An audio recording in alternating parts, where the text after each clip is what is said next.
고린도전서 1장 8절입니다.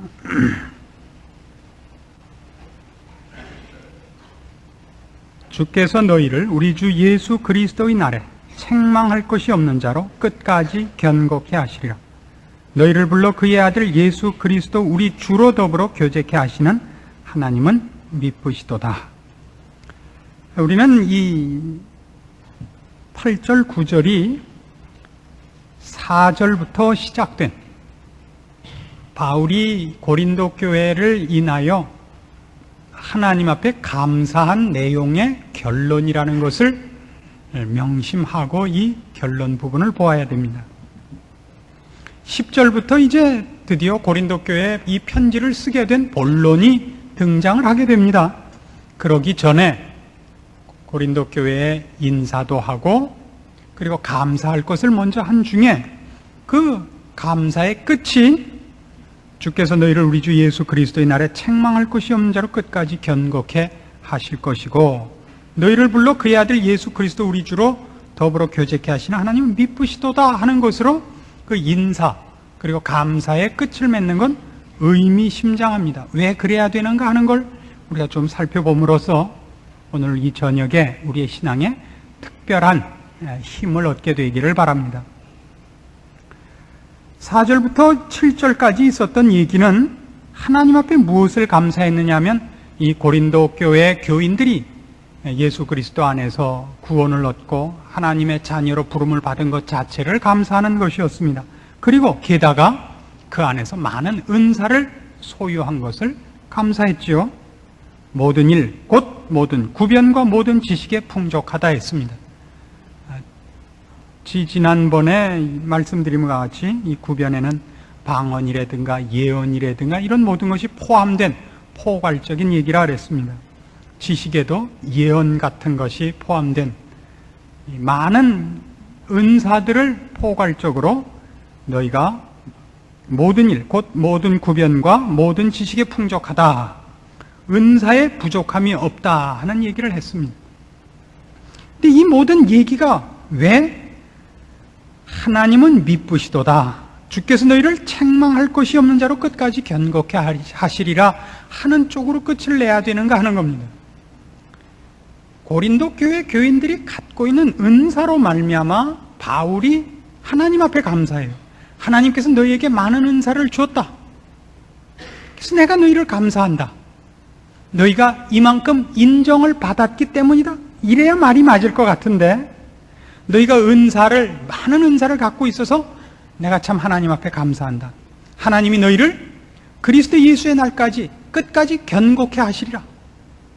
그러면 우리가 예상한 거하고 다르지 않습니까? 우리가 보통 예상하고 있는 식으로 생각을 하자면 너희가 이런 많은 은사를 받았구나. 너희는 이미 합격 이상이다. 너희에게는 이제 걱정이 없다. 이렇게 가는 것이 아니라 하나님께서 너희를 예수 그리스도의 날에 책망할 것이 없는 자로 끝까지 견고케 하실 것이다. 이 얘기 속에는 지금 너희가 부족하지만 하나님이 끝까지 너희를 지키시리라라는 내용을 염두에 두지 않고서는 할 수 없는 결론이 되지 않았느냐 이거예요. 우리가 고린도 교회 교인들이 가졌던 은사들을 우리식으로 생각을 하자면 너희는 구원을 얻고 그 위에 은사까지 얻었구나. 너희는 이제 걱정할 것이 없다. 이제 너희가 기다릴 것은 상 받을 준비나 하고 있으면 될 것이다. 이렇게 우리는 예상이 되는데 뜻밖에도 사도 바울의 얘기는 책망할 것이 없는 자로 끝까지 견고케 할 것이라. 책망할 것이 없는 자로 끝까지 견고케 하고 그렇게 할 것이 분명한 것은 하나님은 미쁘시기 때문이니까. 하나님은 미쁘시다는 건 하나님은 성실하기 때문이니까. 믿을만 하시기 때문이니까. 그가 너희를 끝까지 견고케 하시리라. 책망할 것이 없는 자로 만들 것이라. 그럼 은사 얘기가 뭐가 돼버려요? 은사를 받았으나 너희가 부족하다는 얘기가 그 속에 감춰져 있는 것이 아니냐 이겁니다. 그렇죠? 우리는 보통 신자들이 은사를 갖고 있거나 남다른 체험을 하고 있거나 남다른 어떤 능력과 일을 봉사를 행했으면 당신은 이제 됐어 하는 예상을 하는 법인데 사도 바울은 거꾸로 짚어나가는 것 같은 느낌이 듭니다. 왜 이런 얘기를 하는가? 우린 고린도서 전체를 놓고 볼 때 이 얘기가 등장하는 이유를 알게 됩니다. 이제 사도 바울은 고린도 교회를 칭찬할 것이 아니라 본론에 들어가면 꾸중을 할 것입니다. 그렇죠? 고린도 교회 교인들은 우리가 생각할 때는 상당히 높은 경지에 있고 부러워할 만한 많은 은사들을 소유하고 있다고 생각되어짐에도 불구하고 바울 앞에 아무런 칭찬도 받지 못하고 계속 이제부터 욕만 먹을 겁니다. 그래서 바울은 저들이 받은 은사가 저들의 높은 수준을 반영하는 것이 아니라 저들의 모자람을 증명하는 것이 된다고도 얘기를 하고 싶고, 또 하나는 물론 이쪽을 먼저 얘기해야 되겠죠. 은사가 있다고 해서 합격점이라는 증거가 되는 것은 아니다라는 이제 지적을 할 작정인 것입니다. 그럼에도 불구하고 이 일로 말미암아 감사를 하는 것에 먼저 초점을 맞추자고요. 고린도 교회 교인들은 은사가 있는 것 때문에, 저들의 남다른 체험 때문에, 저들의 남다른 영적인 어떤 능력 때문에 교만해졌고 바울 앞에 꾸중을 들을 입장에 있습니다. 그럼에도 불구하고 바울은 1차적으로 감사를 먼저 놓치지 않고 있습니다. 그 감사가 의례적이고 저들을 위해 하나의 예의를 갖춘 것이 아니라 진심으로 감사를 하고 있습니다. 이건 우리가 일단 놓치지 않아야 되는 부분입니다. 왜냐하면 은사를 주신 이가 누구냐 하는 것 때문이죠. 그분이 하나님이기 때문에 감사한다. 은사를 주신 이가 왜 은사를 줬죠? 자기 백성이니까 줬습니다. 어떻게 자기 백성을 만들었죠? 우리가 하나님을 찾지 않고 하나님의 눈에 합격점이지 않을 때, 우리가 아직 죄인이었을 때 하나님께서 그 아들 예수 그리스도를 보내서 우리를 구원 얻게 하셨습니다. 은사도 뭐죠? 우리가 그 은사를 사용할 능력이 있거나 거기에 대한 지식이 있어서가 아니라 하나님께서 누구에게 영적인 어떤 일을 맡긴 것이 은사입니다. 하나님께서 우리를 구원하시고 하나님께서 우리에게 은사를 주신, 즉 하나님이 우리를 그의 긍휼과 자비와 은혜와 사랑으로 대접하시며 그 일을 하시는 분이 능력자시고 창조주시고 우리의 아버지시며 우리에 대하여 그런 자비와 긍휼과 사랑을 갖고 있기에, 그런 모든 것이 있기에 하나님 앞에 감사하는 겁니다. 하나님 앞에 감사는 이제부터 욕할 이 고린도 교회 교인들의 수준에도 불구하고 구원을 베푸시고 은사를 주시는 하나님이 이 못난 것들을 결국 완성의 자리까지, 은사를 줘봤자 서로 당파나 짓고 싸움밖에 못할 위인들임을 알면서도 은사를 주신 그 하나님이 책망할 것이 없는 자로 끝까지 지키실 것을 알기에 감사를 하는 것이지, 야, 너희 교회는 다른 교회와 다르다, 너희들은 다른 교회 교인들과 다르다, 너희는 똑똑하다, 너희는 겸손하다, 이래서 감사하는 것은 아니다 말입니다. 이해하시겠습니까? 그래서 우리가 기억을 해야 되는 건 이런 것들입니다. 우리의 모든 감사는 어디에 있느냐, 우리의 모든 믿음의 근거는 어디에 있느냐 그러면 지금 바울이 얘기하는 것 같이 하나님이 누구냐를 아는 데 있고, 그 하나님이 어떤 능력을 갖고 계시며 우리를 도대체 어떻게 취급하느냐를 아는 데에 따라서 감사는 비례해서 나타나는 것입니다. 감사는 우리 손에 무엇이 쥐어졌고 나한테 무슨 문제가 해결됐느냐에 있지 않고 하나님이 누구시며 그 하나님이 나에게 대하여 어떤 관계신가를 아는 데 따라 그 감사는 우리에게 넘쳐날 겁니다. 하나님은 온천하 만물의 주인이시요 없는 데서 있는 것을 만드시는 분이요 우리를 위하여 예수 그리스도를 보내신 분이요 우리의 최고의 행복을 위하여 지금도 열심히 우리 인생에 간섭하시는 분입니다. 주를 사랑하는 자, 곧 그 뜻대로 부르심을 입은 자들에게는 모든 것이 합력하여 선을 이룰 수밖에 없는 존재며 우리를 위하여 예수 그리스도를 십자가에 주신 이가 그 아들과 함께 모든 것을 우리에게 은사로 주지 않겠느냐 하는 바울의 말을 귀담아 들어야 하는 존재인 것입니다. 그래서 우리의 믿음이 어디서 제일 약하냐 그러면 조그마한 것 보고 근본적인 것이 흔들리는데 우리 믿음에 약함이 있습니다. 이제 곧 닥쳐오는 입시 시즌을 두고 미리 제가 예방을 하려고 합니다. 애 학교 떨어졌다고 해서 하나님이 나를 버리셨다 이렇게 울고불고 뛰어다니면서 고함 지르지 마세요. 아파트 추첨에서 떨어진 것이 하나님이 나를 외면한 것 아니고 차 몰고 가다가 옆차하고 조금 긁힌 것이 하나님이 나를 외면하고 있는 일이 아닙니다. 우린 너무나 사소한 일, 한 번 당한 어떤 위기로 인하여 근본적인 문제가 흔들리는 존재들이에요. 믿음이 가장 중요해야 되는 뿌리가 약해요. 그래서 너무 쉽게 움직입니다. 그래서 우리나라 신자들이 제일 잘하는 것이 뭐냐 그러면 고함 지르고 그냥 하늘이 무너진 것 같은 절박함으로 뛰어나와서 기도하는 거 제일 잘해요. 그래서 가만히 왜 그러나 물어보면 부엌에 밥하러 들어갔는데 쥐가 나왔다 이거예요. 무슨 하늘이 무너진 줄 알았더니 쥐 나왔다. 아니면 무슨 신발을 꺼내려고 신발장 문을 열었는데 거기 송충이가 기어가더라. 뭐 이런 거예요. 별거 아닌 일로 신앙이 송두리째 흔들리는. 왜요? 신앙의 진짜 근거와 힘과 뿌리가 정당한 곳에 박혀있지 않기 때문에 쉽게 흔들리는 겁니다.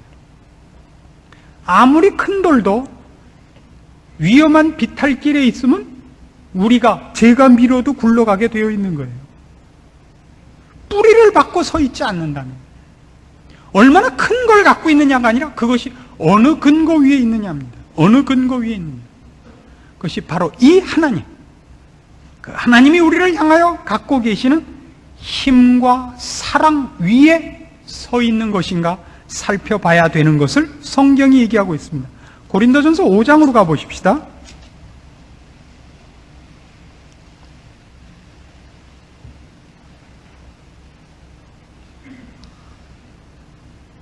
(5장) 1절부터 이런 말이 나옵니다. 너희 중에 심지어 음행이 있다 함을 들으니 이런 음행은 이방인 중이라도 없는 것이라. 누가 그 아비의 아내를 취하였다 하는도다. 그리하고도 너희가 오히려 교만하여져서 어찌하여 통한이 여기지 아니하고 그 일 행한 자를 너희 중에서 물리치지 아니하였느냐. 내가 실로 몸으로는 떠나 있으나 영으로는 함께 있어 거기 있는 것 같이 일 행한 자를 이미 판단하였노라. 주 예수의 이름으로 너희가 내 영과 함께 모여서 우리 주 예수의 능력으로 이런 자를 사단에게 내어주었으니 이는 육신은 멸하고 영은 주 예수의 날에 구원 얻게 하려 함이라. 너희의 자랑하는 것이 옳지 아니하도다. 적은 누룩이 온 덩어리에 퍼지는 것을 알지 못하느냐. 너희는 누룩 없는 자인데 새 덩어리가 되기 위하여 묵은 누룩을 내어버리라. 우리의 유월절 양 곧 그리스도께서 희생이 되셨느니라. 이러므로 우리가 명절을 지키되 묵은 누룩도 말고 괴악하고 악독한 누룩도 말고 오직 순전함과 진실함에 누룩 없는 떡으로 하자. 자, 고린도 교회에 대하여 사도 바울이 뭘 알고 있어요? 저들에게 음행이 있다는 거랍니다. 아주 심각한 죄악이 있습니다. 그래서 뭐라 그래요? 너희 중에 이런 일이 있다는 걸 안다. 그러나 너희를 부르신 하나님이 어떤 분인가를 생각해봐라. 너희가 잘못했다고 해서 하나님은 너희를 버리는 것이 아니라 하나님은 너희를 불러 예수 그리스도와 교제케 하시고 너희를 예수 그리스도의 날에 책망할 것이 없는 자로 끝까지 견고케 하려고 너희를 부르고 은사를 준 분이다. 그러니 너희 알아서 해라. 이것이 고린도 교회 교인을 꾸짖을 때의 바울의 기본 입장이란 말입니다. 이렇게 생각하지 마세요. 너희가 음행이 있다는 소리를 들었다. 명단 써내라. 그런 놈은 내가 쫓아버려야겠다. 이런 얘기가 아니에요. 그것과 음행이 있는 놈 이름 써내라. 그놈은 내가 가서 단칼에 죽이겠다와 너희 중에 음행이 있다는 소리를 들었다. 그러나 하나님께서 너희를 거룩으로 불러낸 자다. 너희는 회개하고 거룩해져라. 하나님은 거룩히 만들고야 마는 분이다. 앞에 있는 심판과 뒤에 있는 심판은 어느 쪽이 더 무섭습니까? 한번 해보세요. 여러분이 당하면 어느 것이 더 무섭습니까? 앞에 있는 것이 무섭습니까? 뒤에 이렇게 잘라버리는 쪽이 더 무섭습니까? 아니면 고쳐내고야 마는 게 더 무섭습니까? 물론 잘라내는 게 무섭죠. 잘라내는 건 그 대신 고달프진 않아요. 잘리면 그만이니까. 신자의, 이렇게 얘기하는 걸 좀 용서하세요. 이건 말은 좀 안 맞는데, 신자의 비극은 뭐냐 하면 잘리질 않아요. 그런 음행이 있는 자를 자르면 끝인데, 자르질 않고 그를 깨끗게 하도록, 그리스도 예수의 날에 책망할 것이 없는 자가 되도록 끝까지 하시고야 말 뿐이기 때문에, 우리를 하이타이로 빨고 락스로, 그다음에 어때요? 삶아서 될 때까지 삶고 볶고 그리고 비비고 할 거예요. 바울이 하는 얘기는 그거예요. 내가 감사하면 너희 같은 것들을 불러내어 그리스도 예수의 날에 책망할 것이 없는 자로 너희를 견고케 하실 하나님에 내가 감사한다. 너에게 그렇게 하려고 은사를 줬다. 이게 그렇게 하려고. 여기 이제 힌트가 나오는 겁니다. 그런 의미에서 은사는 뭐가 되느냐 하면 이것과 같은 거예요. 히브리서 12장으로 갑니다.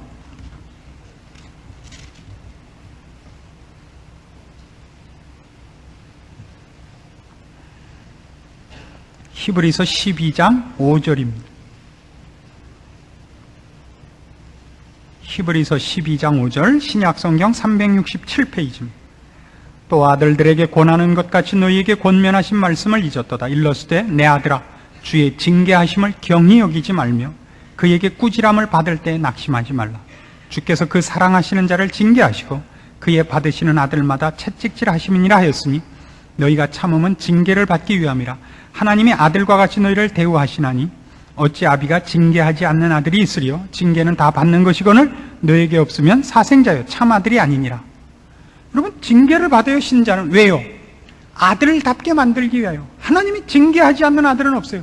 잘못하는데 내비두는 부모는 없습니다. 채찍질 하지요. 그럼 우리는 뭐라고 생각하냐면 징계는 그 잘못한 채찍질이고 은사는 일종의 상이라고 생각하는 사람이 많아요. 아니에요. 지금 바울이 하는 얘기는 은사가 징계와 똑같다는 겁니다. 자, 이렇게 생각하면 돼요. 우리가 우리 자녀를 피아니스트를 만들기로 했다, 혹은 바이올리니스트를 만들기로 했다고 생각을 해보십시오. 근데 바이올리니스트를 만들거나 피아니스트를 만들기 위하여 몇 살 때부터 시킨대요, 요새? 몇 살 때부터? 악기를 만질 수 있으면 시킨대요. 그게 뭐 2살일 수도 있고 1살 반일 수도 있고 뭐 100일 나낼 수도 있어요. 하여튼 움직여서 하면 시킨다는 거예요. 테니스 선수도 라켓만 흔들면 시킨다는 거예요. 그러면 자, 우리 옛날에 잘 아는 뭐 한동일 씨다 그러면 뭐 어려서부터 뭐 수없이 맞았다는 거 아니에요? 베토벤, 그래도 아버지한테 수없이 맞았다는 거죠. 어려서부터 피아노 안 친다고, 바이올린 안 킨다고 매 맞는 거예요. 음악가들로 성장한 사람들은 어려서부터. 대신 때리기만 해요. 무엇을 또 감잡아야 되냐 하면 부모가 바이올린을, 뭐죠 그게? 뭐 비싼 바이올린 있죠. 스트라디바리우스? 맞아요 이게? 하여튼 그런 거 있대요. 그런 비싼 악기를 사왔다 그러면 그게 상이 아니죠. 아이고 난 죽었구나. 우리 부모님이 요구하는 수준은 국내 제1인자가 아니구나, 세계 제1인자구나. 최고로 좋은 피아노를 사줬다 그러면 아이고 눈앞이 아찔해야죠. 상이 아니라 우리 부모님이 나를 어디까지 원하는 것인가, 저 피아노의 값어치에 걸맞는 자가 되라는 거 아닌가, 그런 얘기예요. 한 신자를 하나님이 그의 자녀로 성숙시켜 그리스도 예수의 날에 책망할 것이 없는 자로 완성케 위하여 2가지 작업을 하시는 거예요. 그 하나가 뭐예요? 매질하는 겁니다. 안 하는 거, 게으른 거 매질하고, 말 안 듣고 실패하는 거 매질합니다. 또 하나 뭐예요? 그 완성된 자리에 갈 적극적인, 우리 음악인으로 얘기하자면 악기를 준다고요. 공부하는 사람을 얘기하면 좋은 책상, 좋은 시계, 좋은 연필, 좋은 책 사다 주는 거예요. 그게 상이에요? 아니에요. 그것 자체는 우리를 완성케 하기 위해서 등장한 것들이라고요. 그러나 고린도 교회 교인들은 은사를 뭐로 생각했다는 거예요? 내가 잘났다로 해석을 했다는 거죠. 내가 잘났다. 나 아니면 이걸 누가 쓰겠느냐? 그래서 하나님이 나한테 방언을 맡겼다. 하나님이 나한테 예언을 시켰다. 나에게 병 고치는 은사를 줬다. 너희들이 다 할 줄 몰라서 마치 의사라고 생각한 거죠. 의사는 자기가 그만큼 된 사람입니다. 나 아니면 못한다라고 자랑을 해도 되는 사람입니다. 은사란 그렇지 않죠. 내가 그걸 실력으로 가꾼 것이 아니고 하나님이 맡긴 것들입니다. 왜 맡겼다고요? 완성키 위하여. 무엇과 똑같이 취급을 해야 된다고요? 징계를 받는 것과 똑같이 취급을 해야 됩니다. 은사를. 고린도전서 13장에 가면 바로 이 얘기를 사도 바울이 고린도 교회의 이 은사 얘기 때문에 이 얘기를 합니다.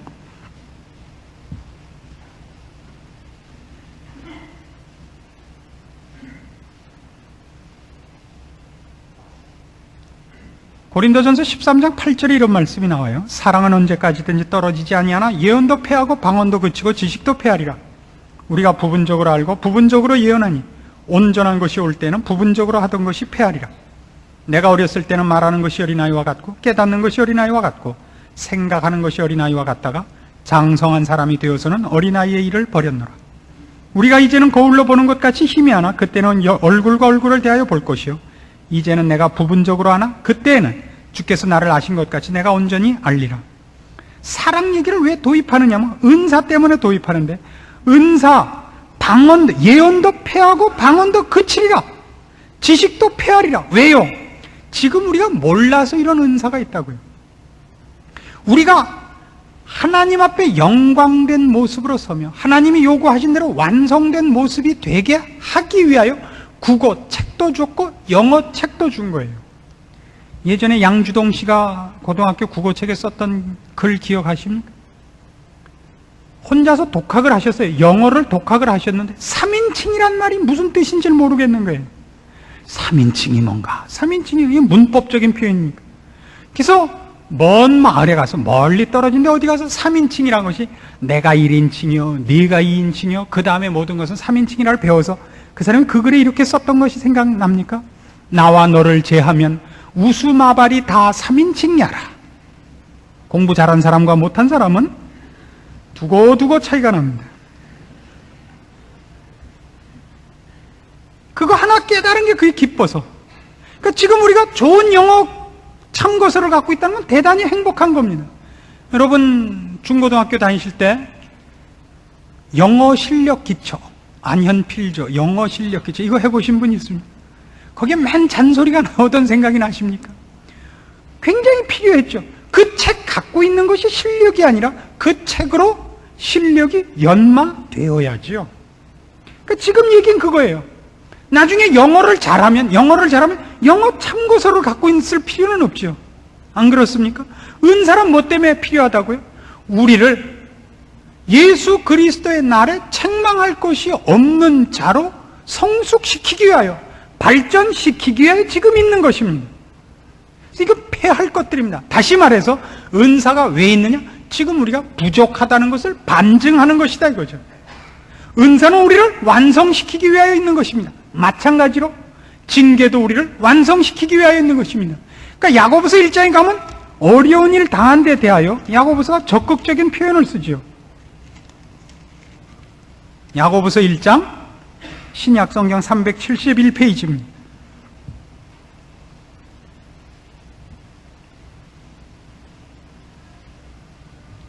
야고보서 1장 2절입니다. 내 형제들아 너희가 여러 가지 시험을 만나거든 온전히 기쁘게 여기라. 이는 너희 믿음의 시련이 인내를 만들어내는 줄 너희가 알미라. 인내를 온전히 이루라. 이는 너희로 온전하고 구비하여 조금도 부족함이 없게 하려 함이라.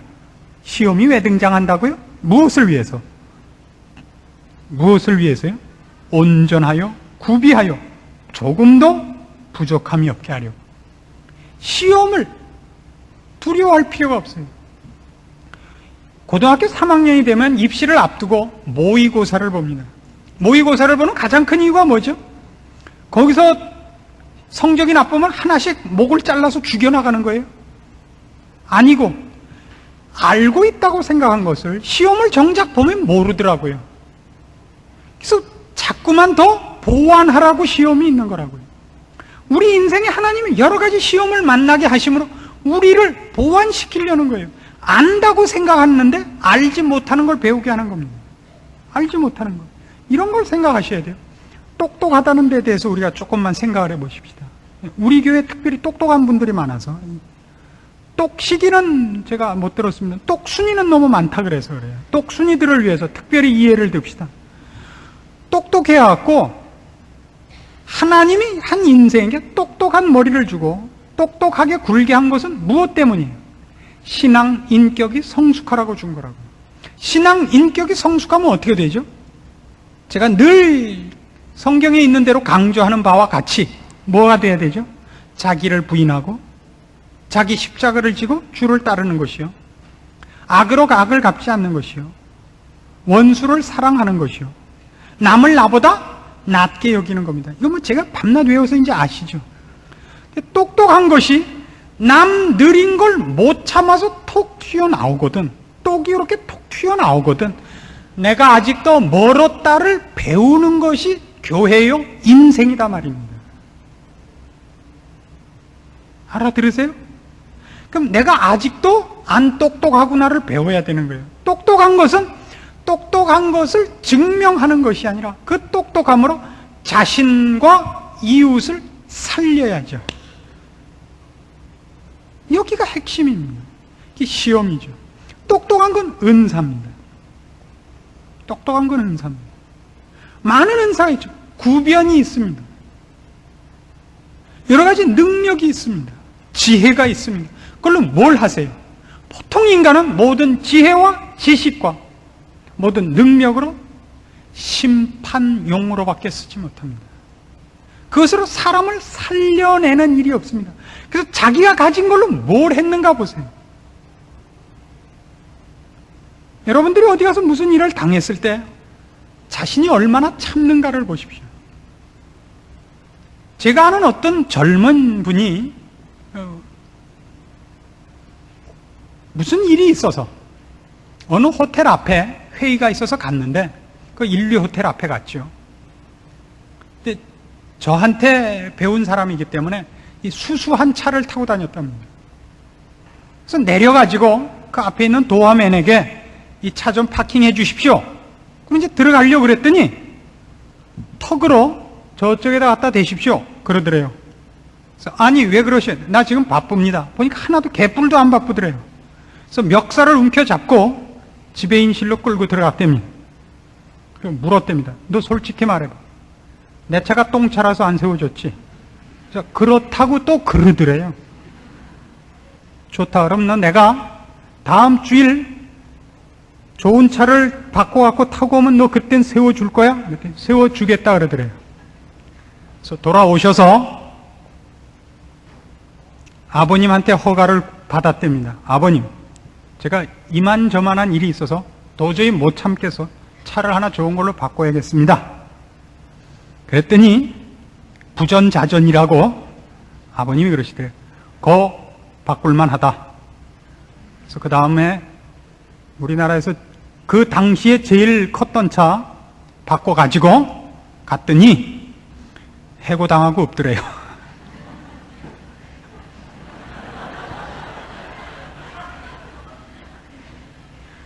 그러니까 결국 우린 거기서 못 참는 거예요. 누구한테 내가 수수하고 내가 아니올시다라고 한 것으로 보상을 받길 기다리니까 안 되죠. 신앙 성숙이라는 건 하고 싶은 걸 안 한 데서 끝이 아니라 하고 싶은 걸 안 해서 세상이 내가 온유와 겸손으로 숨은 것을 세상에 몰라봐서 괄세하는 걸 받는 자리까지예요. 그건 못 참겠는 거죠. 내가 잘난 척은 안 하겠는데 내가 잘난 척 안 했더니 나를 깔아뭉개? 이건 못 참겠다는 거예요. 그래서 새 차 바꿔서 갔지요. 했더니 없더라 이거죠. 왼수가 이미. 여러분 보세요. 여러분 인생 속에서 그걸 참은 적이 있는가? 그걸 참은 적이 있는가? 이걸 참기가 참 어렵습니다. 그거 참기 어렵다는 걸로 그래 그건 참 안 되대 그리고 히히거리지 마시고, 안 됐으면 여러분은 아직 아닌 거예요.